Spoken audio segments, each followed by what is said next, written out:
streams that filter through this land of ours and fill a sportsman's dreams.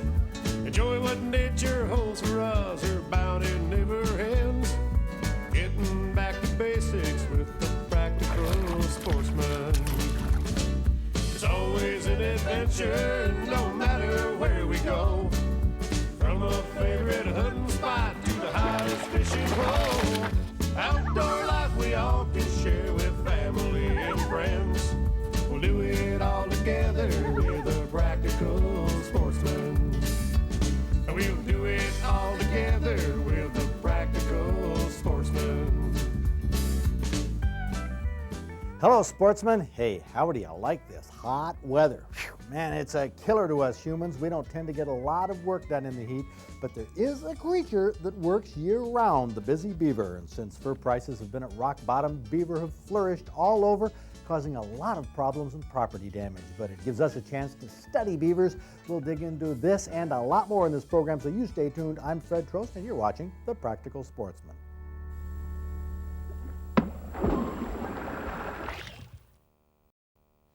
Now, before we get into the show, I want to give you an update as to what John Ford and I have been doing. Now, this is our summer season, and while the lion's share of each weekly program is going to be new material, current material, there's a part of each program that will be coming from our video library, and that's the hunting, fishing, or wildlife feature. Now, doing this feature is what really takes us a lot of time each week, and if we're going to do it right and be successful, we got to spend more time on those. Now, a lot of people remember the fishing shows a few years ago where we didn't catch any fish.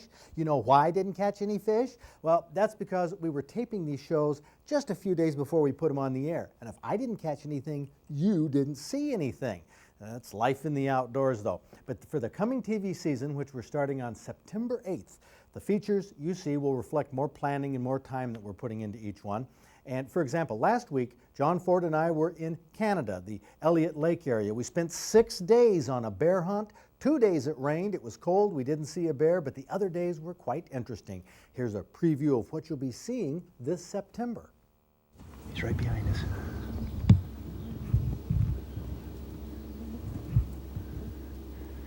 Dude, if you could get your gun, I'd appreciate it.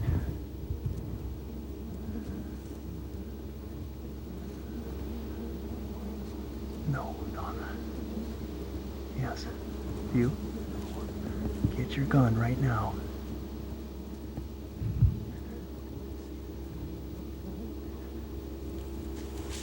Dude, come on, get your gun right now.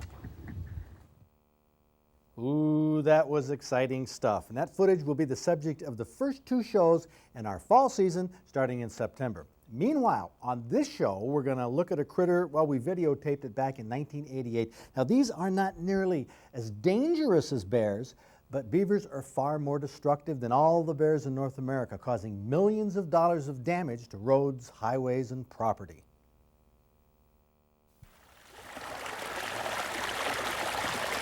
Water trickling through a beaver dam, a familiar sound in the north where beavers build dams to flood streams so the water will back up into the aspen, their favorite food.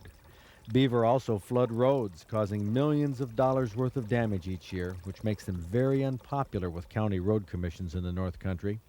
Damian Lunning from Mayo removes a lot of nuisance beaver, and he thinks they're nature's most interesting creature.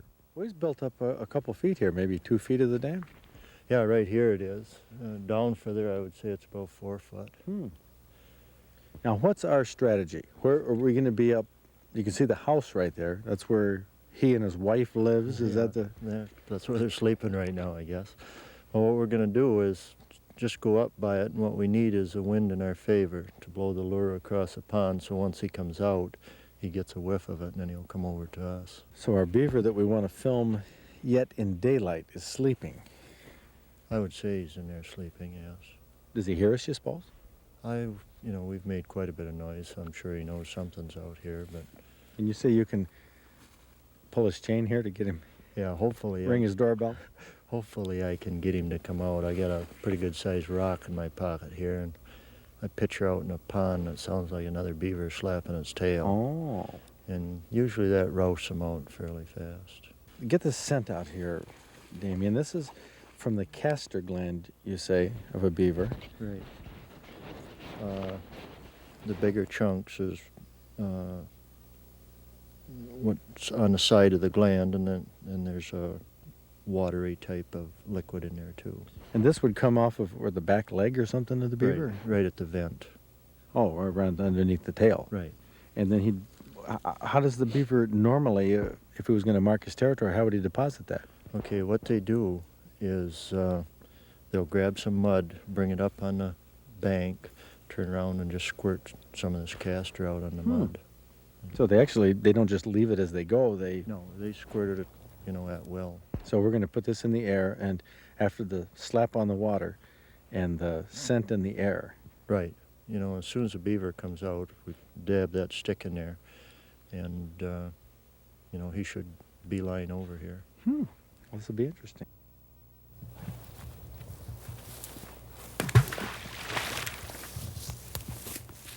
Aren't beavers concerned about our scent?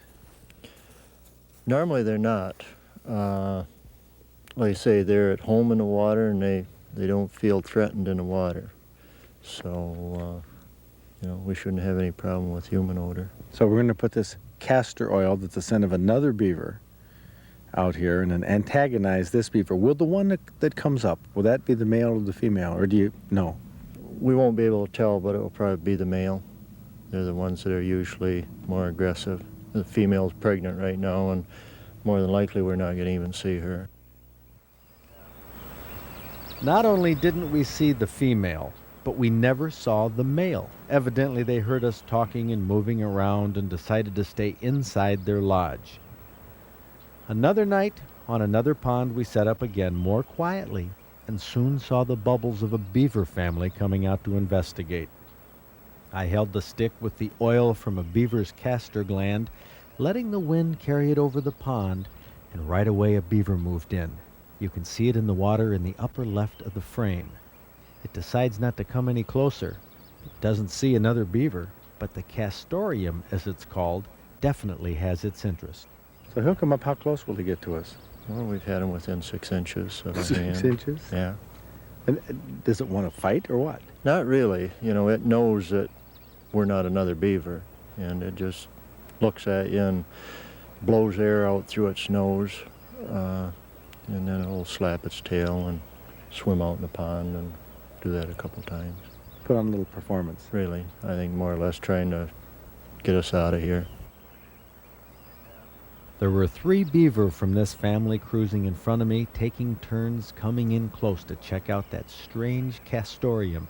It's a scent that not only attracts beavers, but it attracts all kinds of animals. It's still used as a base for expensive perfumes because it holds the fragrances of substances it's exposed to, slowly releases these fragrances when warmed by human body heat.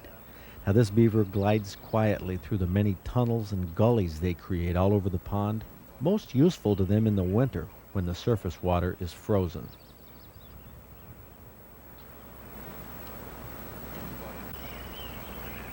I remain as still as I can, holding the stick in front of me, seeing if that beaver won't swim within a few feet. His eyes aren't very good, but I think he doesn't like coming so close in shallow water. The sun has already sunk over the horizon in the west, and while the beaver were out in deeper water, I took the opportunity to move to a log that was closer to that open water, and it seemed to work. This fellow was really sniffing the air with his nose, and he gave me a quick look at his teeth. Now in slow motion we can really see them well. 2 long incisors on top, 2 on the bottom. That orange enamel on the front is very hard. The back of the teeth are soft, so the backs wear down faster, making them sharp on the front like chisels. It's easy for them to chew a 6-inch aspen in half in 10 minutes, a 5-inch willow in about 3.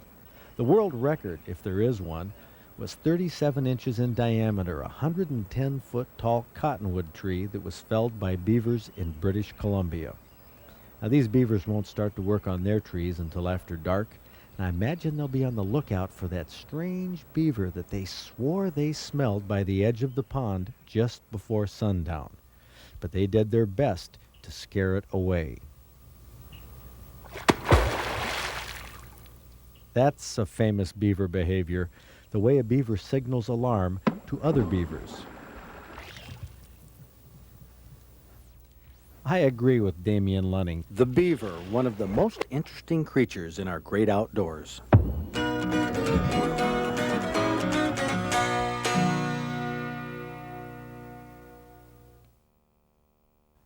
Wildlife art, a subject that a lot of people are interested in, wish they could draw. Here's a guy that I imagine when you were in high school, Tom, you did a lot of doodling on notepads and stuff. Is that how you got into wildlife art? Well, when I was in high school, I didn't do a whole lot of wildlife. I did mostly pottery when I was in high school, No believe it kidding. or not. Yeah. I didn't think I was good enough to paint. I thought that was something that... Well, you still have the pottery hair and everything. I mean, it's from Lansing, East Lansing, college community, wild and crazy artist. Your business is fantasy art. Right. I know you've done a lot of Dungeons and Dragons type stuff. Yeah, I do a lot of work for computer games, things like that. Huh. But he also does wildlife art. You've seen, well, this was our August-September 1993 cover of the magazine. Here is the original painting. And what is this, oil painting, acrylic, or These what? are acrylic. All of your All these are wildlife acrylic. are acrylic? Right. Huh. And that, of course, a hen and a rooster pheasant. Very popular cover. In fact, Joanne Cribley, the editor of our magazine, that's her favorite of all. You've also done a duck stamp, which you say this one, how did this? This one got third in the 1992 duck stamp competition. Okay, and these are buffle heads. No, they're hooded Or mergansers. hooded mergansers, yeah. Cute little things. And the reflection there on the water. You do a lot of different things with water. Right behind you over your shoulder here is a great blue heron, which is a Michigan species, but it looks, well, it does look like a Michigan background inside. Yeah, this was taken right in Lansing. It's interesting the way you throw the background out of focus. What about down here? You can see we got some real big game down here that Tom has done. Have a moose that was, what, from a setting out west? Right. This was at it was a national park. I don't remember which one it was. I didn't take the picture. Some friends of my parents took this picture. But you see, when you say picture, you painted from Right. a photo. Right. What about the one here in the middle, the elk? The elk was taken up by Gaylord. A picture you took? Right. From a picture I took, right.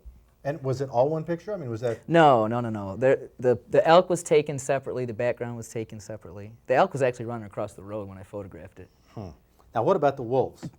You have The wolves were from Potter's Park. the local zoo here in Right. Lansing. Right. But you use these as references. Right. Now, Tom also has a bobcat, which you don't have any bobcat paintings right here, but you have a No. bobcat as a pet. I mean, Right. wild. Lives type. in my house just like a regular cat. I'll be darned. Now, look at these. Here's, of course, this is a popular nowadays, hawks and owls and things. This is a barn owl. It's a barred owl. Barred owl. Right. Okay, and geez, look at these little. I'm not Bittersweet. I don't know what kind of berries. I knew you'd correct me on it. But I mean, it's a pleasing painting again with this background that's kind of characteristic of That your was work. taken up by Clare, Michigan. And look at this one here. This, I think, is really cool. The detail in the wings of this eagle. I noticed there's a split feather right there on that eagle. You knew that was there, didn't you? Right. Yeah, you put it there on purpose. I sure did. Why? Well, because that's what happens when they fly a lot of times. Or, they'll lose a little piece of their feather, whatever. Mhm. They're not always perfect. Boy, that's a neat set. That almost looks like something for the United States government post office. That was also taken up by Clare, Michigan. The And- photos that I used the reference for. And Tom is going to have these paintings on display at the museum for June and July. We have a special place out here for Tom Phillips Originals. And Tom did the cover.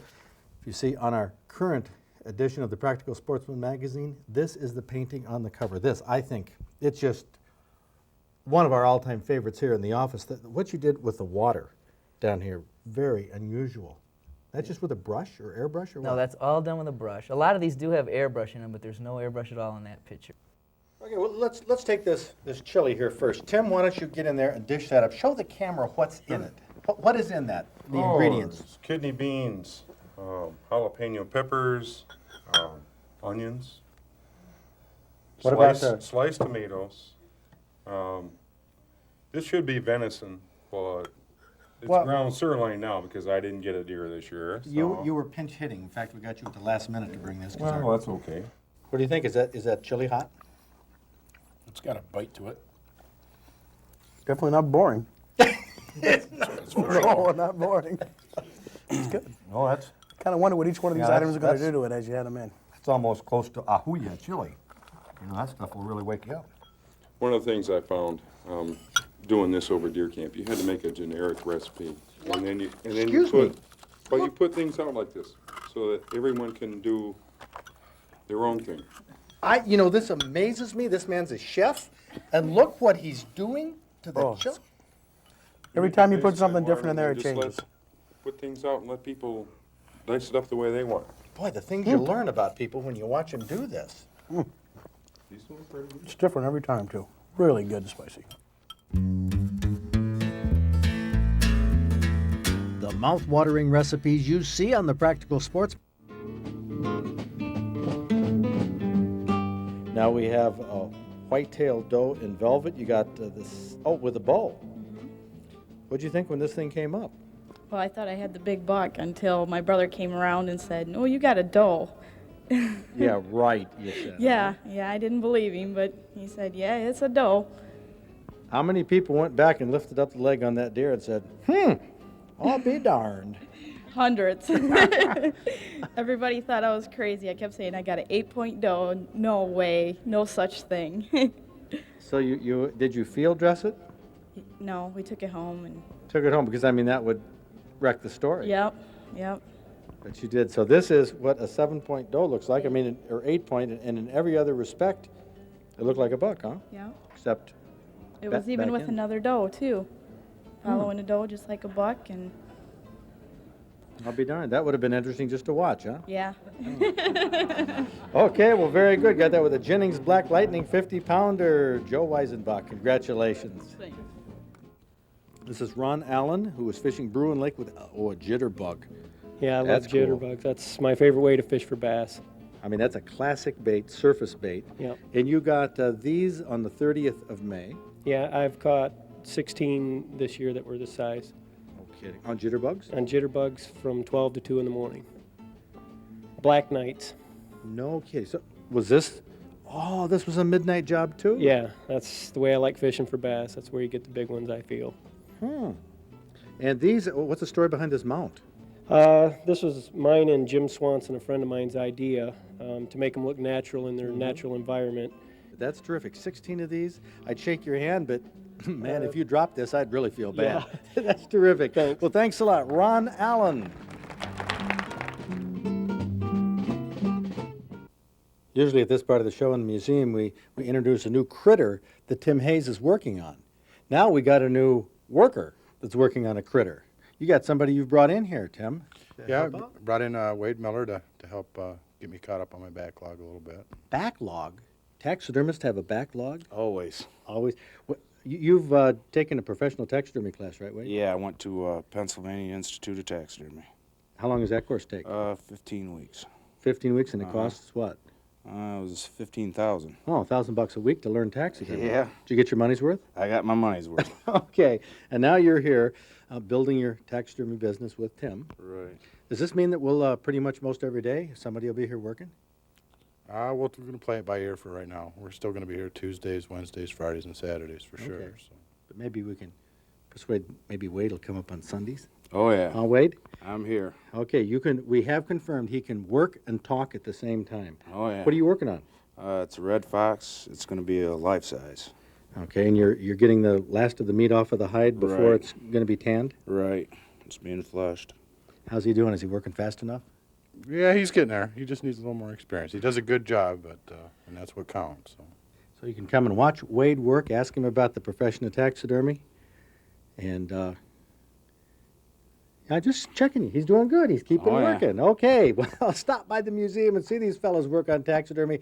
And if it isn't too hot, get outdoors because it's a great place to be. See you next week. Okay, now the minnows you have to keep lively like this. So an important thing to remember if you have a bucket like this is when you get back to the dock or where you're anchored, is put them in the water. Like so, right? You just like that. And this floats on the top. Right. Next week on The Practical Sportsman, I have loads of good information on live bait fishing, crawlers, leeches, minnows, how to rig them, how to fish with them, how to catch fish with live bait. Something practical for all anglers, so tune in. What we're going to do here, the technique that Ron just caught that walleye on, was hooking a minnow, small minnow, by the lips, just through there, running plain line, no sinkers or weights on it, and casting it out and fishing it like a rubber worm, like you would with a rubber worm. Let it sink to the bottom, and then just pull it on slowly every now and then. Is that it, Ron? Yep. That's the technique. I just picked up a walleye that way. But that's an easy way to fish with minnows. Lots of ways to fish with them. Catching lots of fish here, too. Yeah.